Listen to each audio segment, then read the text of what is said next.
Now I know what you're already thinking. Fallout and gameplay bugs. Wow, what a match made in heaven.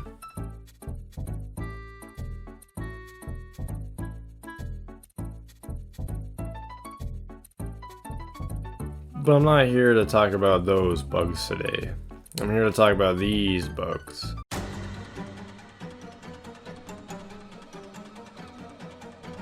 We're talking about Hollow Knight, Bug Fables, B-Movie, Starship Galactica, Bugs Life, and its much better DreamWorks version, Ants. You know, them! We're talking about insects if the joke flew over your head. But don't worry if you didn't bring a magnifying glass, because these bugs have been blown up in both size and, well, literally.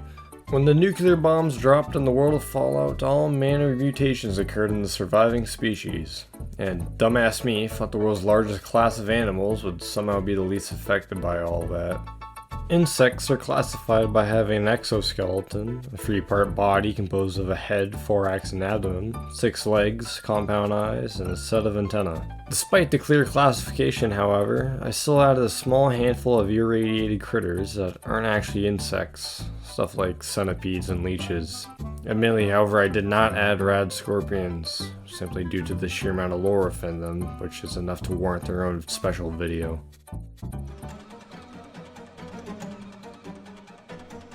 Like all other wasteland wildlife, ants were exposed to immense radiation, resulting in some mutations. However, their true mutations came into play when they were exposed to the Forced Evolutionary Virus, or FEV, in possible trace amounts, according to the Fallout Bible, thus creating a new species of ant, the giant ant. Real clever with the name, guys. This new species of ant would be mutated even further, though, in the capital wasteland. Dr. Weston Lesko was attempting to genetically modify the ant so that it would eventually shrink back down to the original size via exposure to FEV. He fucked up big though, because now the ants spit fire. You had one job, Weston, and you fucked it up! The manner in which these fire ants can spit fire, according to the ex-president of the Being Alive Club here, is that the ants spew a flammable venom through their venom sacs, and ignite said venom by clicking their mandibles together in a rapid motion. Now this only explains how there are fire ants in the setting of Fallout 3, not New Vegas. And to be honest, there isn't a current explanation as to them showing up in the Mojave. Circling back to the normal irradiated hostile giant ants, their increased size allows their mandibles to crush even through bone, and like most other insects, damaging their antennae causes them to break into a frenzy, making sure they lose track of who's friend and who's foe. And of course, all ant colonies and simps require a queen. The ant queen is much larger than its servants to the point of nearly being immobile, even with its incredibly strong looking wings. To counter this, however, she possesses a ranged acidic attack. The ants themselves were apparently the common carpenter ant before the bombs dropped, although I don't know if some poor entomologist engrossly examined each exact species of ant, or if this is said somewhere in universe. Most people, upon hearing about the ant lion, envision the larva form of it, envisioning a tiny little creature which digs itself in the sand and creates a sand pit, going ahead and knocking other smaller bugs into it, which it then eats whole. The adult form of the ant lion, however, is really plain and just looks like a dragonfly. In the cut Fallout game Van Buren, we get to see how the bombs affected the ant lions, increasing their size greatly, allowing them to bury underneath people, dragging them down to a sandy grave, and then eating them alive. Does not sound pleasant. There are technically 2 types of bees in Fallout, but they're both most likely the same species or live in some sort of weird symbiotic relationship. Honey beasts or honey bees that have been exposed to radiation, causing them to swell in size, and as we know according to all known laws of aviation, there's no way a honey beast can fly. As a result of reduced mobility, the honey beast teams up with normal honey bees who appear to have built a hive on its back, who swarm pesky bears and other honey grabbers to disturb the beast in its nest. The largest group of animals on the planet ironically only has 3 species known to have been affected by the bombs. The boom bug is actually a throwable grenade that the player can use. They deal less damage than the conventional frag grenade, but have the added bonus of poisoning targets. They're apparently mutated ladybugs that have such an unstable chemical balance within their body that they commonly explode without warning. The second beetle, although not canon since it comes from a cancelled game, is simply called the electro beetle. They were apparently hit by the EMP blast from the bombs, which somehow gave them electrical powers infused with their DNA. That's not how science works. They're based around blister beetles, but a specific species hasn't been figured out yet. And the final beetle is the firefly. Don't even think about being a fucking wise guy and commentating like, oh, I should call you a firefly, it's a fly, not a beetle. It is, just trust me. They don't do a whole lot and they're purely cosmetic. Aside from their increase in size, however, the once smooth abdomen has appeared to have grown lumps, in addition to their legs being far too long for their body. That's really all the mutations and all there is to say. Another cut one. Not much to say here, but turns out they weren't affected by radiation, so they didn't increase in size. A rare sight, actually.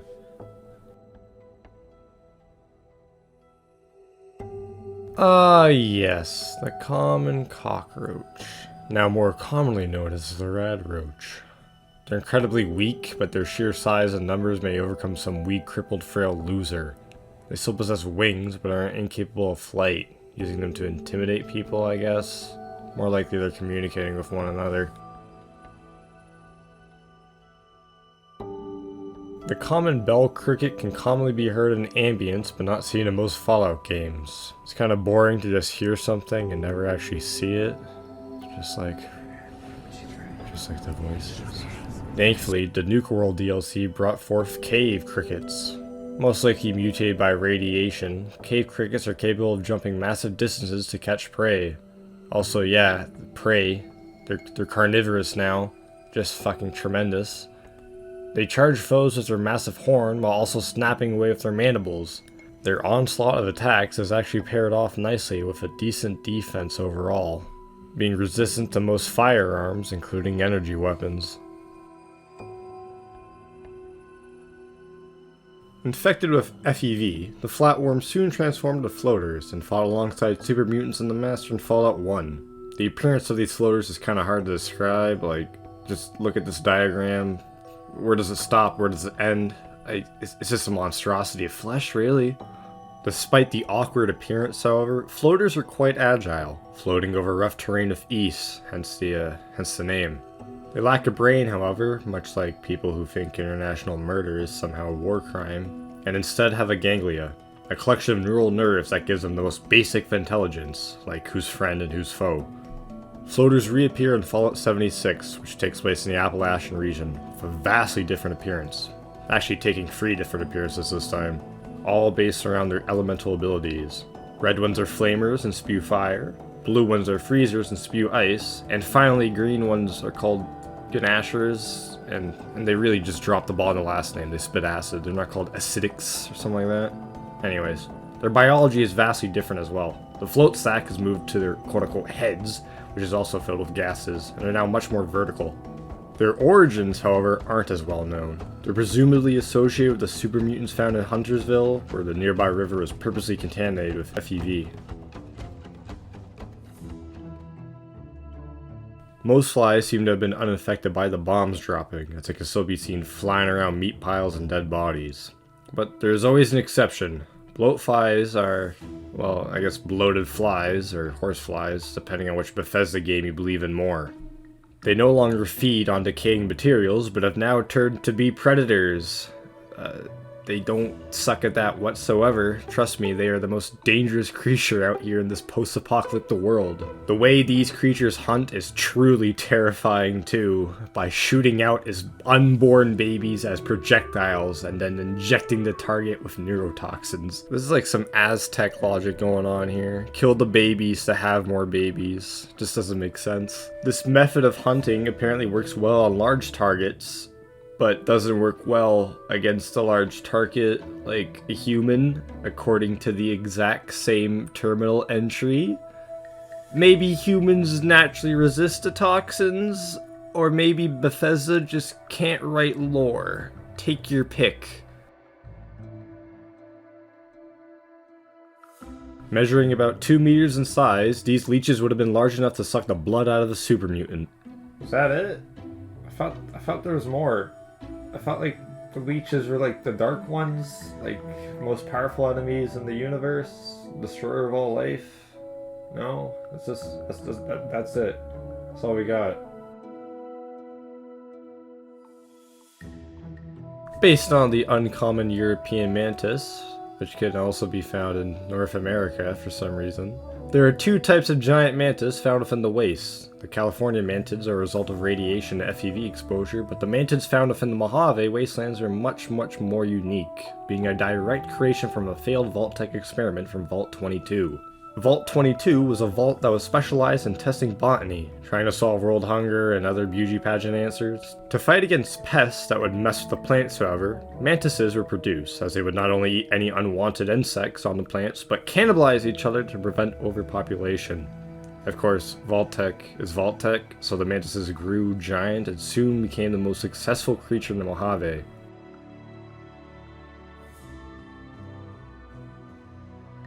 Are you ready for an itchin'? Because I'm gonna start bitchin'. It's everybody's favorite fucking bug. What on earth could be worse than these blood bugs? Blood bugs are mosquitoes whose origins are unknown, which really means you have a 33% chance it was radiation, 33% chance it was FEV, and another 33% chance that it was somehow both. The long proboscis they possess is perfect for stabbing flesh and sucking blood, and as an additional measure of defense, they possess a way to regurgitate said blood back at enemies, disorienting them and giving them their own self-inflicted HIV or something like that.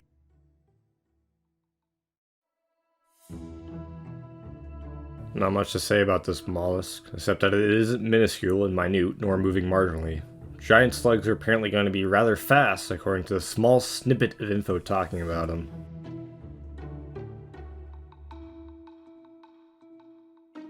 I guess when the scorch plague goes ahead and makes your skin fall off, Lyme disease doesn't sound that half bad. The ticks found within Fallout 76 were originally deer ticks. Functionally, they are the exact same as blood bugs, except being prone to the ground. I guess they do have another fun little thing that they also share of blood bugs in 76.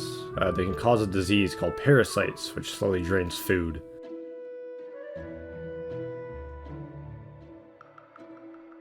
These mutated bugs, now more commonly known as stingwings, appear to share some traits of another bug. I'm blanking on the name of them right now, though. They build nests, move fast and erratically, and have developed a venomous tail.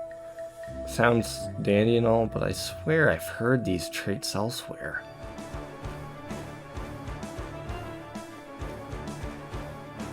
Hey, remember when I said mosquitoes were fun? Well, I take all of that back. Fuck wasps. What's worse than a wasp? How about a massive wasp? How about a massive wasp that moves at the speed of sound? How about a massive wasp that moves at the speed of sound and has the highest perception in the game? That is the Cazador. Originally a tarantula hawk wasp, some moron by the name of Dr. Boris and the Big Empty thought it'd be a smart idea to muck around with their genetic code, making them faster, stronger, larger, and much more deadly. Eventually, the Cazadors broke out and escaped the Big Empty into Utah, Colorado, Arizona, and New Mexico and reproduced in mass numbers. They move fast, travel in groups, can survive hits from a truck, hit like a truck, and even if you survive that, they poison you. And worst of all, they aren't the only giant wasp within this series. The rather bland name Giant Wasp certainly isn't as infamous as the Cazador, nor is it anywhere near as deadly or dangerous, but they still exist. They share the same traits of moving fast and traveling in groups, but with the added benefit of usually being teamed up with raiders, which is just fantastic. Alright, so how do we make these giant wasps more of a threat? How about we give them allies that will shoot from afar? Oh, good idea. You know what? You the CEO now. Congratulations. Everybody give a round of applause to Benny Hill here.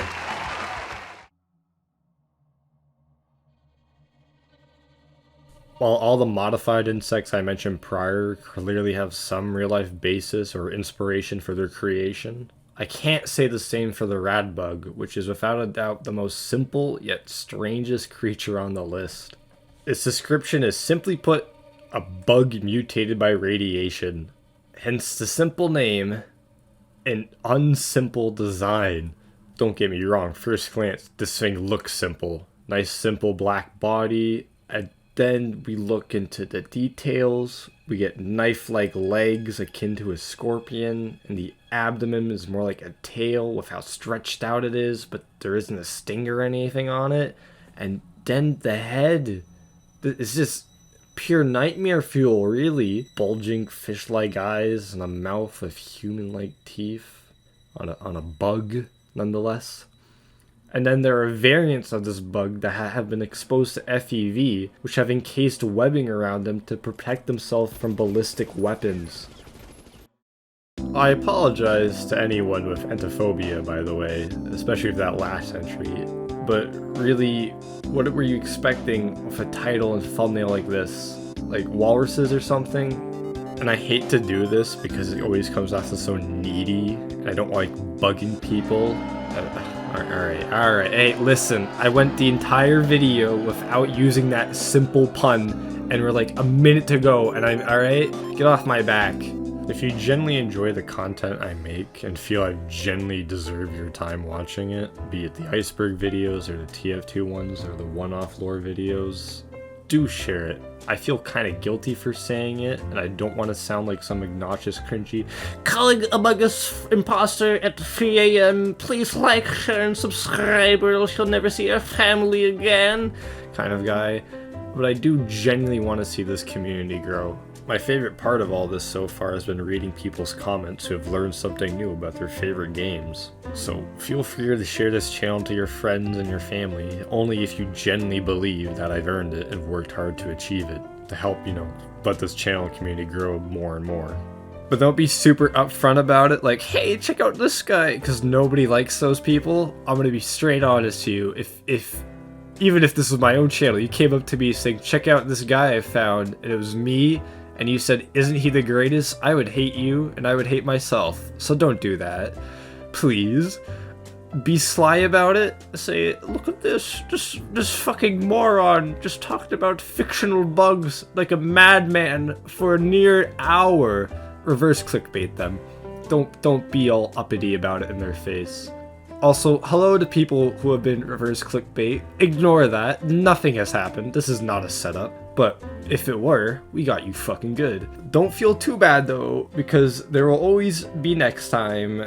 And speaking of which, till next time, good night and don't let the bed bugs bite. Listen, you can't say too soon because we're at the end.